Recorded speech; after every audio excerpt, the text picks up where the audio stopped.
and Mullen thought that was a huge difference in the game. Just how big of a key is that for y'all each week to win that battle? That's huge. That really helps us. It really helps us out in the way that it gives our defense, time to rest on the sideline and get ready for the next drive against their offense. It keeps the ball away from Florida. It keeps the ball away from our opponent.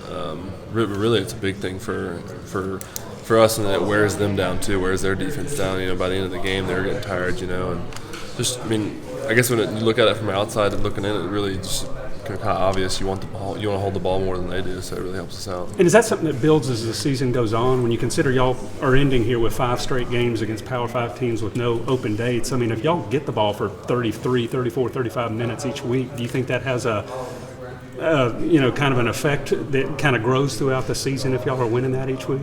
Definitely. I think it continually helps us out. It helps us win games every week, week in, week out. And I think it just continually helps us. It shows that we're executing. It's hard to have long drives, because it's usually something mess up or something like that.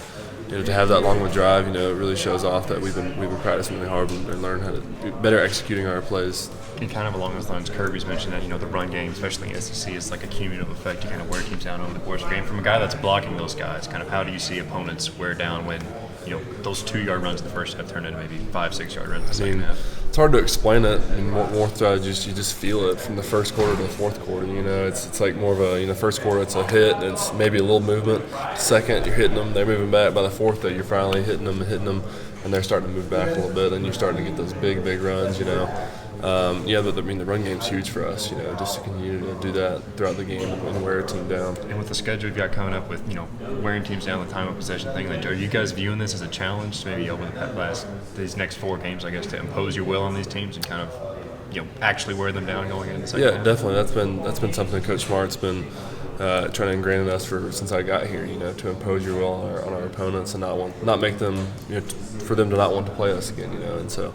It's just Georgia, man, on the ball, Charlie, is Missouri a tough team to figure out? They beat South Carolina by 20. When they're at home, they've looked really good, and away from home, they haven't. I don't know how much film you've watched of them or followed them, but they seem to be kind of a Jekyll and Hyde depending on whether they're playing at home or on the road.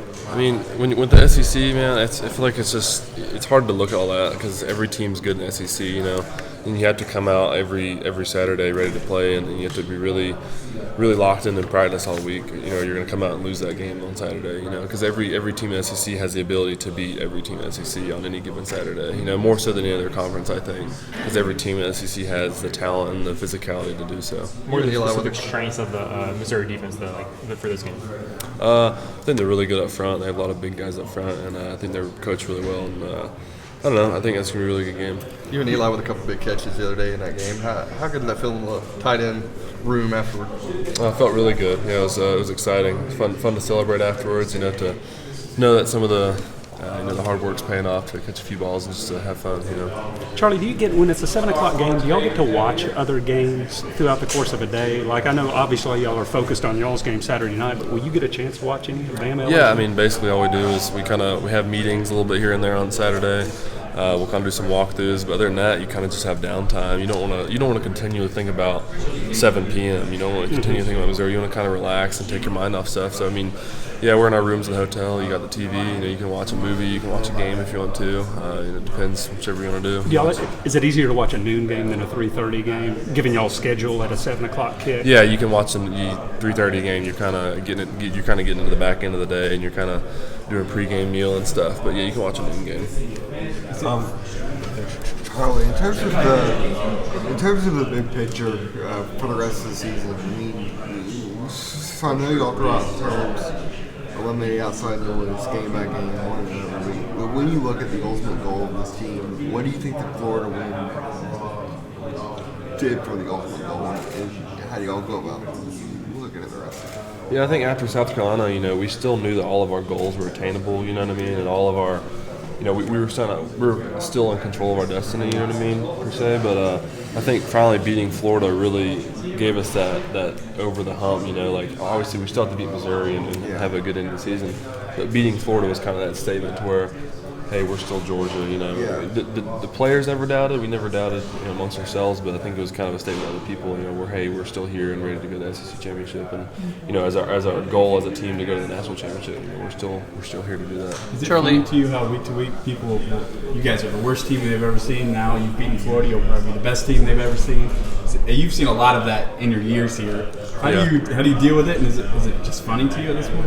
Yeah, I don't really deal with it. I don't really think about it too much because I've seen it for 4 years. You see it everywhere. You can't really blame anyone. It's just how it goes. And I kind of laugh at it. It's just, it is what it is, and that's what you get in the world of sports. No matter what sport you're in, it kind of goes week to week with people loving you and hating you. Charlie, what percentage of time were you out not blocking versus previous games? I know they talked about not worrying about guys staying in to chip and that kind of thing. Was it more on the offensive line this game, and how did that change your role? I still. What do you mean? Like, did I not block as much? Yes. Is that what you mean? I'm not talking about on the perimeter. I'm talking about for I guess pass protect. I'm sorry. Could you reword that question?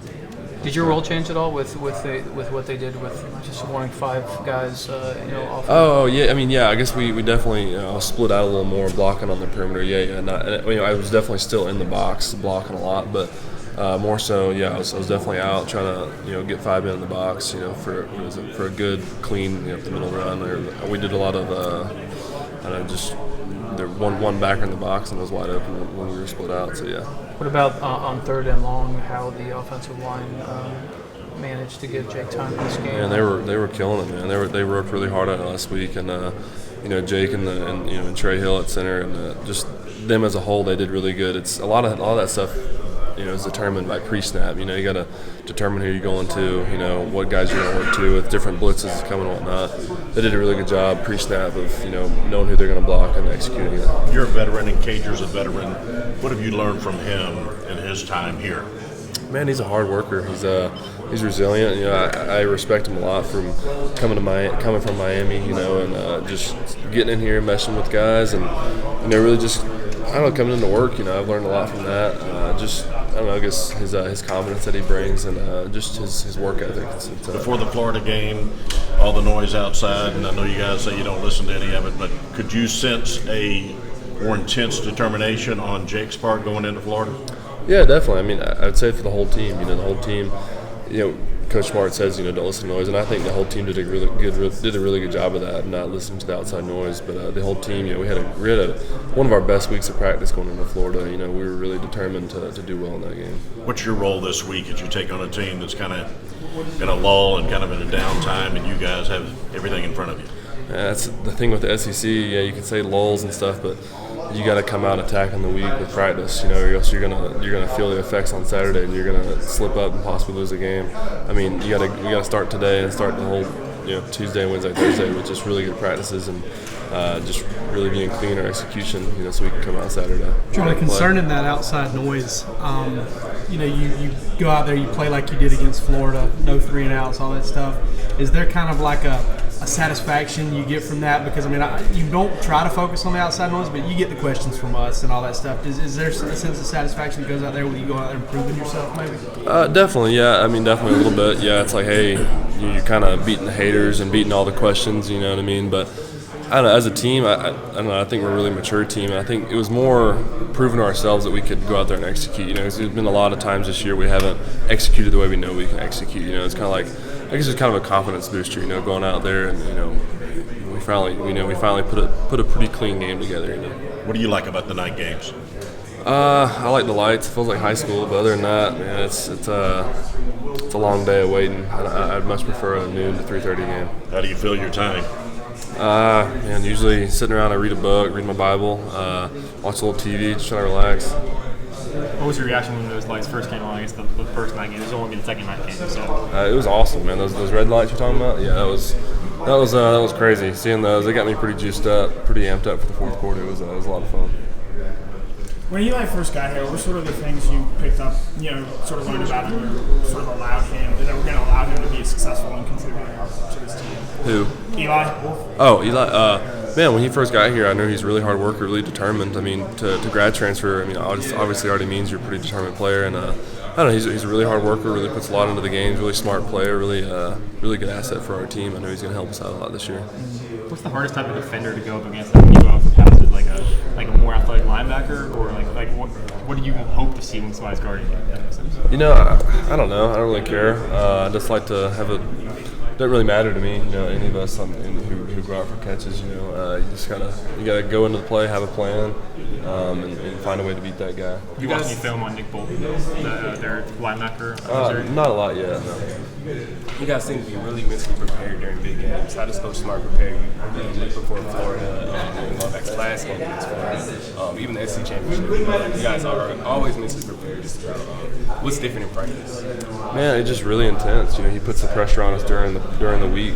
You know, so when the pressure hits, the adversity hits during the game, we're ready for it. You know, and that's something we do during the off season, during August fall camp. You know, he always puts the pressure and the adversity on, and that's all the coaches too, not just Coach Smart. You know, they do a really good job, and we always are coming out ready for big games like that. I know you treat every game the same, but how do you flip the switch from an emotional win like Florida, then back at home against Missouri at night like this?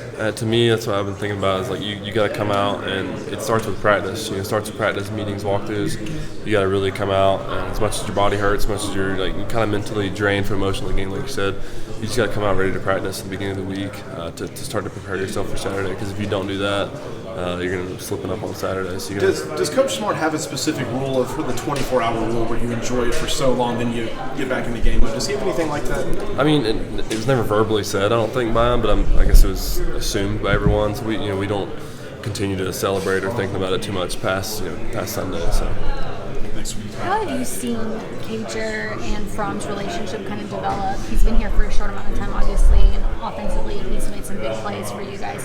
So have you seen anything that you can pinpoint since he's been here?